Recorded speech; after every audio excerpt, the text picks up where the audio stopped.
इस वीडियो में class 11th की अर्थशास्त्र का चैप्टर निर्धनता के प्रश्न उत्तर देखेंगे।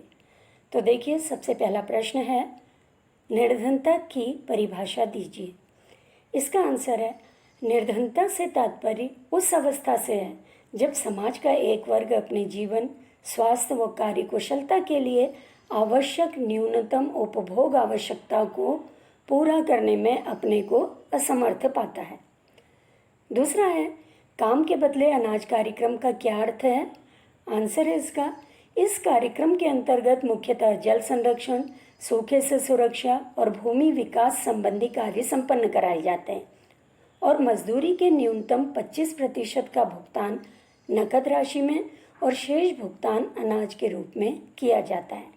योजना के अंतर्गत देश में प्रत्येक परिवार के एक सक्षम व्यक्ति को 100 दिनों के लिए न्यूनतम मजदूरी पर रोजगार देने का प्रावधान है। फिर एक ग्रामीण और शहरी क्षेत्रों में स्वरोजगार का एक उदाहरण दें। आंसर है इसका, ग्रामीण क्षेत्र में किसी व्यक्ति द्वारा अपनी भूमि पर डेयरी फार्म खोलकर दूध बेचना स्वरोजगार के अंतर्गत आएगा, जबकि शहरी क्षेत्र में किसी व्यक्ति द्वारा जिम खोलकर ट्रेनिंग देकर पैसा कमाना स्वरोजगार कहलाएगा। तो ये दोनों एक उदाहरण है ग्रामीण और शहरी क्षेत्र में स्वरोजगार के। सापेक्ष और निरपेक्ष निर्धनता में एक अंतर बताइए। सापेक्ष निर्धनता से अभिप्राय विभिन्न देशों, प्रदेशों, वर्गों की तुलना में पाई जाने वाली निर्धनता से है, जबकि निरपेक्ष निर्धनता से अभिप्राय किसी देश की आर्थिक अवस्था को ध्यान में रखते हुए निर्धनता की माप से है। प्रश्न है, निर्धनता दूर करने के 4 उपाय बताइए। तो निर्धनता दूर करने के 4 उपाय हैं। पहला, हर तरह की बेरोजगारी दूर करने के लिए ठोस कदम उठाए जाने चाहिए। दूसरा, उत्पादन तकनीक का आधुनिकीकरण किया जाना चाहिए। तीसरा, सभी क्षेत्रों में आय और धन के वितरण को समान किया जाना चाहिए। चौथा, अधिक से अधिक विकास कार्य किए जाने चाहिए जिससे नए नए रोजगार सृजित हो सके।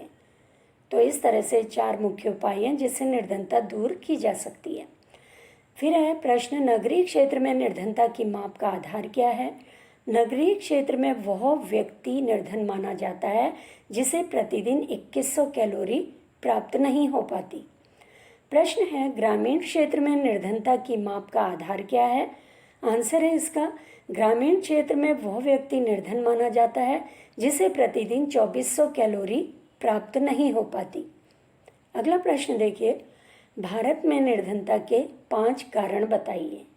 तो आंसर है इसका, भारत में निर्धनता के जो 5 कारण हैं, सबसे मुख्य है, भारत में जनसंख्या वृद्धि दर बहुत अधिक है। दूसरा, भारत में आय के वितरण में असमानता है। तीसरा, भारत में सामान्य कीमत स्तर बढ़ता जा रहा है जिसके कारण मुद्रा की क्रय शक्ति कम हो रही है। चौथा, देश में बढ़ती हुई बेरोजगारी निर्धनता का एक मुख्य कारण है। पांचवा, भारत में विकास की गति जनसंख्या वृद्धि दर से अधिक नहीं होने के कारण निर्धनता बनी हुई है। तो ये 5 मुख्य कारण है जिससे भारत में निर्धनता बनी हुई है।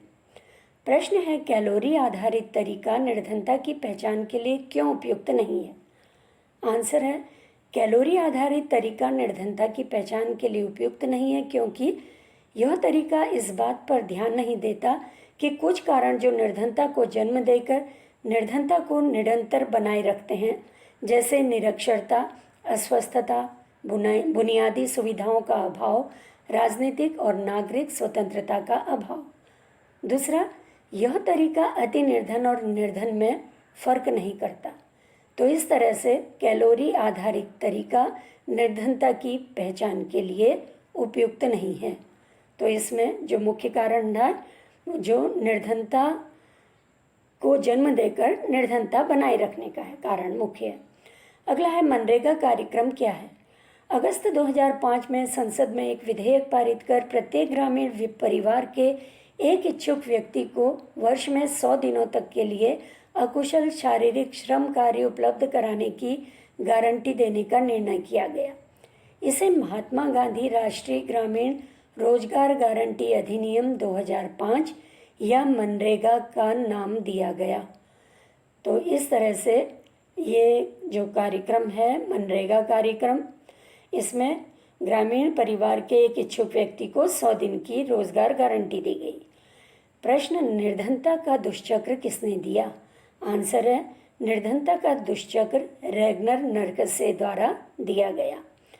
प्रश्न है, भारत में निर्धनता के मुख्य सूचक क्या हैं? तो भारत में निर्धनता के मुख्य सूचक ये हैं। पहला है निम्न प्रति व्यक्ति आय। दूसरा जो है ये पर्याप्त पोषक भोज्य। तीसरा, पदार्थ की कमी, न्यूनतम प्रामाणिक उपभोग की कमी। भारत में निर्धनता से मुक्ति पाने के लिए रोजगार सृजन करने वाले कार्यक्रम क्यों महत्वपूर्ण हैं? भारत में निर्धनता से मुक्ति पाने के लिए रोजगार सृजन करने वाले कार्यक्रम महत्वपूर्ण हैं क्योंकि पहला, सरकार समर्थित योजनाओं में निर्धनों को अपनी आय बढ़ाने के अवसर प्राप्त होते हैं। दूसरा, आय में वृद्धि से निर्धनों का जीवन स्तर ऊंचा होता है। उन्हें शिक्षा, स्वास्थ्य, स्वच्छ पेयजल, पौष्टिक भोजन आसानी से उपलब्ध हो जाता है। विभिन्न विकास कार्यों द्वारा निर्धनों के आय तथा रोजगार के अवसरों में वृद्धि होती है। तो इसलिए भारत में निर्धनता से मुक्ति पाने के लिए रोजगार सृजन करने वाले कार्यक्रम बहुत महत्वपूर्ण हैं। इन कार्यक्रमों से निर्धनता दूर होगी। प्रश्न है, आय अर्जित करने वाली परिसंपत्तियों के सृजन से निर्धनता की समस्या का समाधान किस प्रकार हो सकता है? आंसर है, आय अर्जित करने वाली परिसंपत्तियों के सृजन से रोजगार के अवसर उत्पन्न होते हैं, जिससे व्यक्ति की आय बढ़ती है, उससे उनकी क्रय शक्ति बढ़ती है और क्रय शक्ति बढ़ने से उनका जीवन स्तर ऊंचा होता है और इस तरह से निर्धनता की समस्या का समाधान हो सकता है। तो इस तरह से ये निर्धनता को दूर किया जा सकता है। भारत सरकार द्वारा निर्धनता पर 3 आयामी प्रहार निर्धनता को दूर करने में सफल नहीं रहा, कारण बताइए।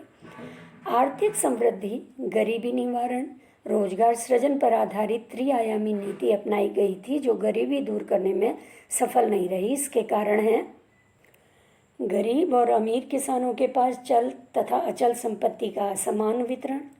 दूसरा, अपर्याप्त प्रशिक्षण, जागरूकता का अभाव और इन कार्यक्रमों को सफल होने में बाधा उत्पन्न करता है। अगला है भ्रष्ट राजनीति के कारण इन कार्यक्रमों को ठीक से क्रियान्वित नहीं किया जा सकता है। इसलिए भारत सरकार द्वारा निर्धनता पर जो 3 आयामी जो प्रहार किए गए ये सफल नहीं हो पाए। अगला है, सरकार ने भारत में बुजुर्गों, निर्धन और असहाय महिलाओं की सहायतार्थ कौन से कार्यक्रम अपनाए हैं? आंसर है, केंद्र सरकार बुजुर्गों, निर्धन और असहाय महिलाओं की सहायतार्थ सामाजिक सहायता कार्यक्रम चला रही है। इसके लिए निराश्रित बुजुर्गों को जीवन निर्वाह के लिए वृद्धावस्था पेंशन दी जाती है। इसी तरह निर्धन तथा असहाय महिलाओं को भी इस योजना के अंतर्गत पेंशन दी जाती है।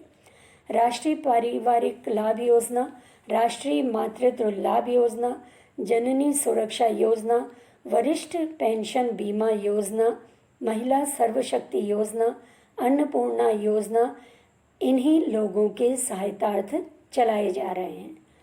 तो ये मुख्य कार्यक्रम हैं जो बुजुर्गों, निर्धन और असहाय महिलाओं के लिए चलाए जा रहे हैं। क्या निर्धनता और बेरोजगारी के बीच कोई संबंध है? तो आंसर है, निर्धनता और बेरोजगारी में प्रत्यक्ष संबंध है। बेरोजगार व्यक्ति के पास आय का कोई स्रोत नहीं होता, जिसके कारण वह अपनी आवश्यकताओं को पूरा नहीं कर पाता। आय न मिलने से उसे अच्छी शिक्षा, अच्छे स्वास्थ्य, अच्छे भोजन से वंचित रहना पड़ता है। ये सब कारण उसे और अधिक गरीबी की ओर धकेलते हैं। तो इस तरह से हम कह सकते हैं निर्धनता और बेरोजगारी के बीच प्रत्यक्ष संबंध है। निर्धनता जो है ये बेरोजगारी को जन्म देती है और बेरोजगारी निर्धनता को जन्म देती है। मान लीजिए आप एक निर्धन परिवार से हैं और एक छोटी दुकान खोलने के लिए सरकारी सहायता प्राप्त करना चाहते हैं, आप किस योजना के अंतर्गत आवेदन करेंगे और क्यों?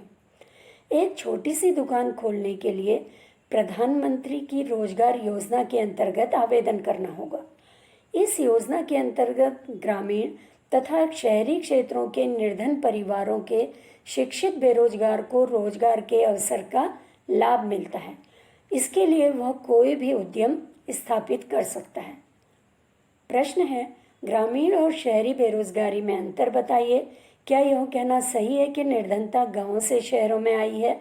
अपने उत्तर के पक्ष में निर्धनता अनुपात प्रवृत्ति का प्रयोग करें।